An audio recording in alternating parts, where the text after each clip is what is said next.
Everyone who believes that Jesus is the Christ has become a child of God. And everyone who loves the Father loves his children too. We know we love God's children if we love God and obey his commandments. Loving God means keeping his commandments, and his commandments are not burdensome. For every child of God defeats this evil world, and we achieve this victory through our faith. And who can win this battle against the world? Only those who believe that Jesus is the Son of God. And Jesus Christ was revealed as God's Son by his baptism in water and by shedding his blood on the cross, not by water only, but by the water and the blood. And the Spirit, who is truth, confirms it with his testimony. So we have these three witnesses, the Spirit, the water, and the blood, and all three agree. Since we believe human testimony, surely we can believe the greater testimony that comes from God. And God has testified about his Son. And all who believe in the Son of God know in their hearts that this testimony is true. Those who don't believe this are actually calling God a liar because they don't believe what God has testified about his Son. And this is what God has testified. He has given us eternal life, and this life is in his Son.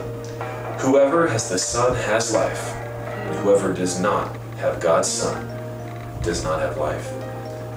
And I have told you this so that if you believe in the name of the Son of God, that you may know you have eternal life. And we are confident that he hears us whenever we ask for anything that pleases him. And since we know he hears us when we make our requests, we also know that he will give us what we ask for. If you see a Christian brother or sister sinning in a way that does not lead to death, you should pray, and God will give that person life. But there is a sin that leads to death, and I'm not saying that you should pray for those who commit it. All wicked actions are sins, but not every sin leads to death. We know that God's children do not make a practice of sinning, for God's Son holds them securely, and the evil one cannot touch them. We know that we are children of God, and that the world around us is under the control of the evil one. And we know that the Son of God has come, and he has given us understanding so that we can know the true God. And now we live in fellowship with the true God, because we live in fellowship with his Son, Jesus Christ. He is the only true God, and he is eternal life.